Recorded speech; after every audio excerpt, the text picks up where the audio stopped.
They were not injured, but like I said, we're still following up with everybody that could have been in that area.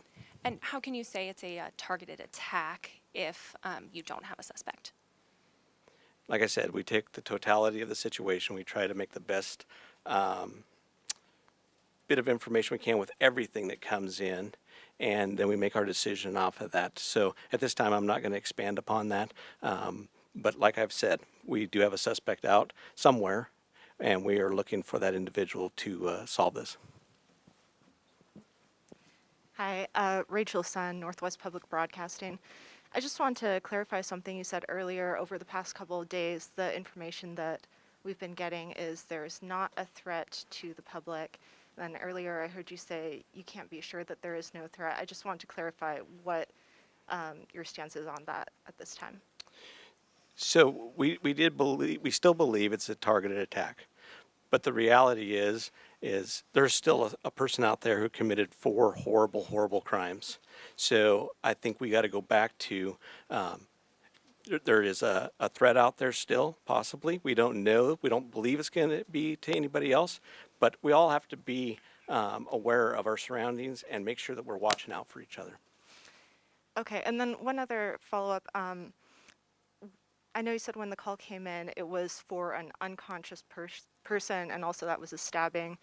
It seems, just from an outside perspective looking in, like that would be not the first thing a person calling in would think.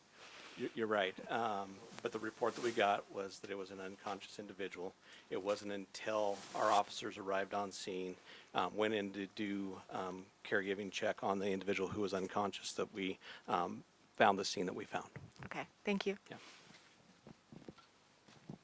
Hi, Heather Roberts with ABC News. Just to follow up on what she asked, so the other 2 roommates were there at the time of the attack? All the information that we have from our investigation is that, yes, they were. Okay, but they were unhurt. That is correct.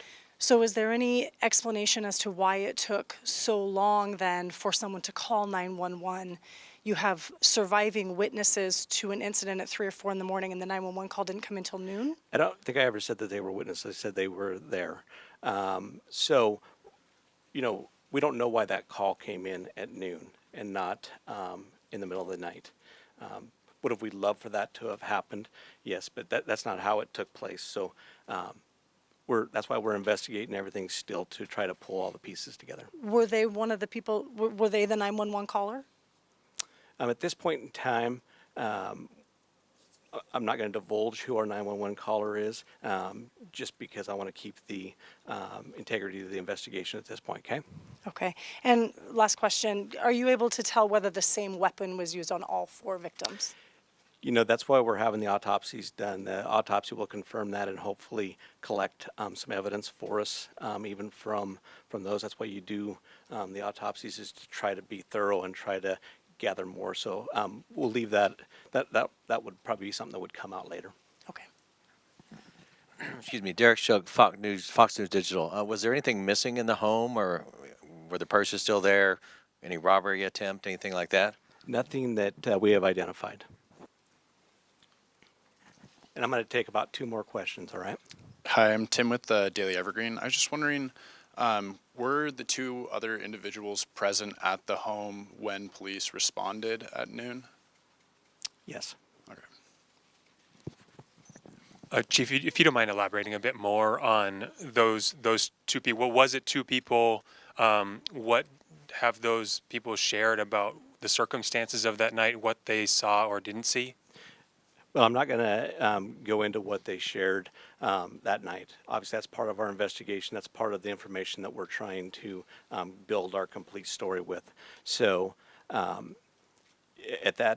far as that goes, we're not going to go any further into what they know and what they don't know.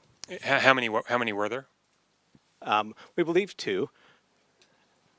Chief, have you looked into the social media accounts of all the different victims, and do you? We understand that one may have had an account linked to her Instagram account Have you looked into those accounts? Have you seen any sort of threats made to any of the individuals? So we are looking at all resources. You know, we got, like I said, the Federal Bureau of Investigation helping us. We got our detectives, our forensic detectives looking into that. We're trying to pull this whole picture. We're looking at everything that we can look at, social media, etc. So to answer your question, yes, we are. Were the victims all found in one part of the house? I'm not going to divulge that either. That's part of our investigation. And at this time, I'm going to go ahead and close this off. But if you'd like to, if you have any questions for the university, we'll open that up at this point in time.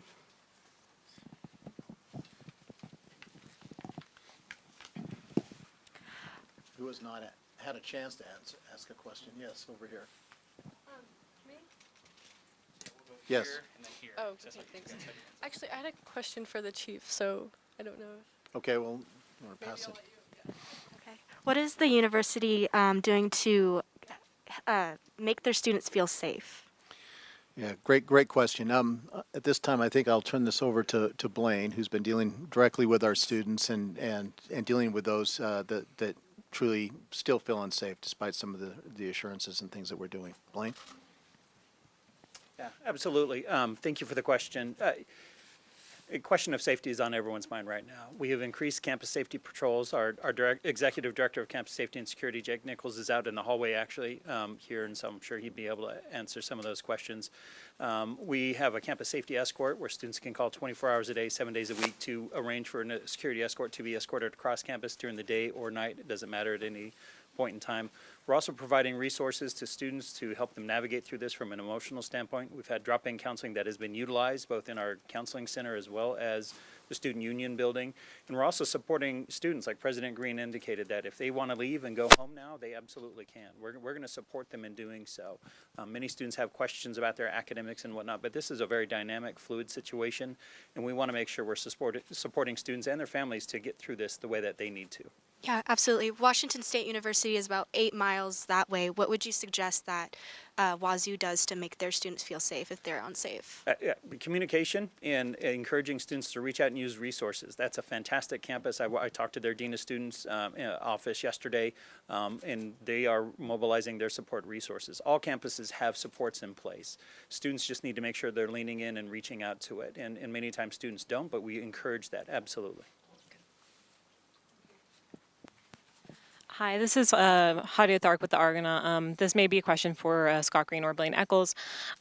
So with the decision to cancel classes on Monday, while I understand the university is trying to remain flexible for students, why has class not been canceled for the remainder of the week? Well, because a number of our students still want to go to class. They gain comfort in being around their other students. They gain comfort from interacting and staying busy with their faculty and attending classes, labs. Some are working on their semester projects. So we've heard from them. At the same time, we want to provide the ability for any student who did not feel comfortable staying around, who did not want who was unable to process that way, that they had that opportunity to go, and we've been helping them as well. All these absences are excused. We've asked our faculty to work with those students who chose to go, so we felt this was the best way, to respond, to give as much flexibility as we could to our students and our faculty to help manage the situation. And frankly, I think they've done a very, very good job. Thank you. Is the university working with the parents or the families of the victims? Are you in touch with them? They are. I'll turn that back over to Blaine. I know we both have been in contact with the families, but he's been very close to it. And so, Blaine, you want to take that question? Absolutely. One of the hardest jobs I have is talking to parents of students who have died. It's the absolute worst part of my job. And so I've reached out and made contact with all the families. We've offered our support, and we're going to stay in constant contact with them. I communicated with them almost every day. We usually give it a little space and time before we reach out, just for the sheer shock of absorbing the loss of a child and what that looks like. But we're going to stay in support of them moving forward for the weeks and months to come, and in whatever capacity they need. We've talked to a few of them, and they've expressed some frustration with the lack of communication from investigators and from the officials involved on that side of it. Has the university heard that from them? How are you working with them to help kind of close that communication gap? Sure. I do know that Captain Barrett from the Moscow Police Department is also in constant contact with them. He reaches out to them on a regular basis. From that standpoint, I think it's safe to say everyone, the families most of all, want information, and they want justice. And I can't do anything but honor what their needs are and what they are. Whenever I hear a concern from the family members about what's going on, I definitely make sure I communicate that to the Moscow Police Department. They're very busy. They're working, the men and women of this department are working really hard on their behalf and on our community's behalf. But if I can be a conduit to share information, we're absolutely going to do that. Has there been any update on the candlelight vigil that is postponed till after the break? I believe it's November 30th. November 30th. November At what time? We're looking at 5 or 5:30. We're trying to finalize, well, let me say. Yeah. There was a candlelight vigil that was originally scheduled tonight, but because of the volume of students who have left, we want to make sure we're creating a space where they can participate. We don't want someone driving back during this time to do that. So we have rescheduled to November 30th. We haven't finalized the time. We will definitely be sharing that out to our students in our community and the larger community. We're just finalizing some details. We're going to communicate that with the families as well. It'll be on campus. We haven't figured out the location yet because we're going to be monitoring what the weather looks like. We anticipate a large amount of individuals.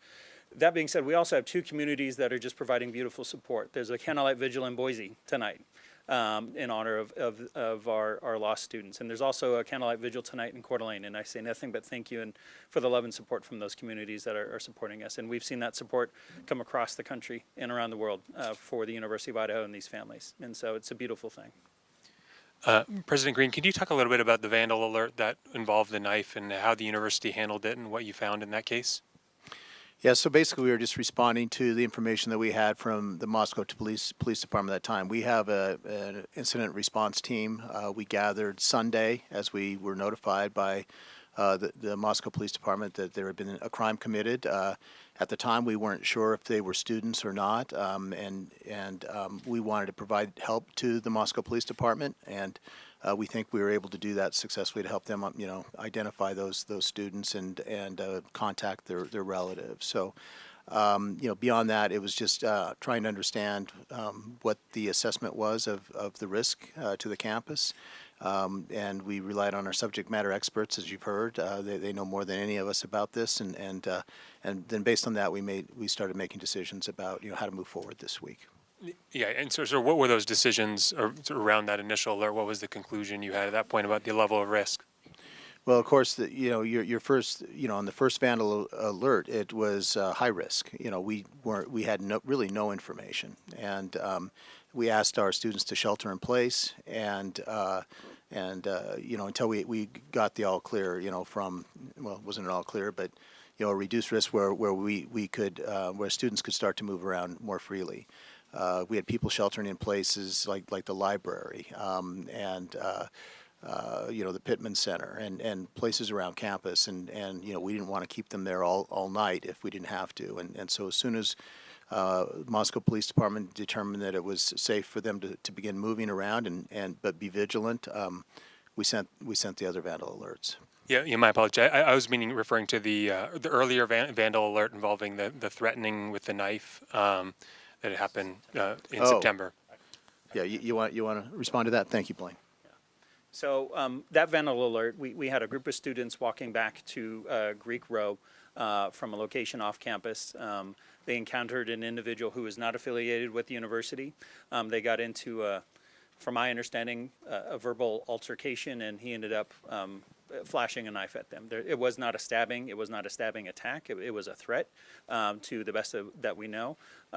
We sent out a vandal alert warning the individuals of our campus community at that time. I don't have the specific date, but it's out there from that aspect of it. And it's my understanding that individual then later turned himself into law enforcement, and they've addressed what that happens. So it's not connected in any way to this homicide? That's a question for law enforcement. You know who he is? September 12th.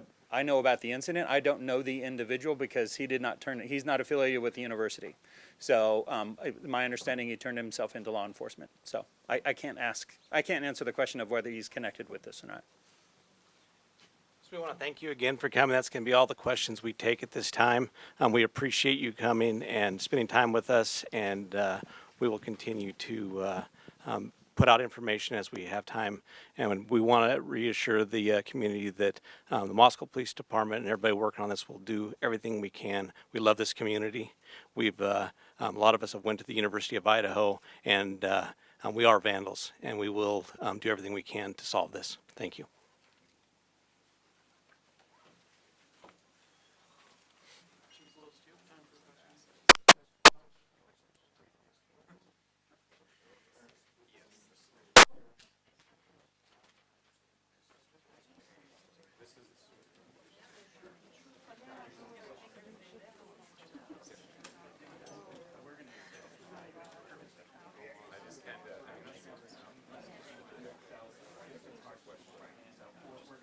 Thank you guys very much.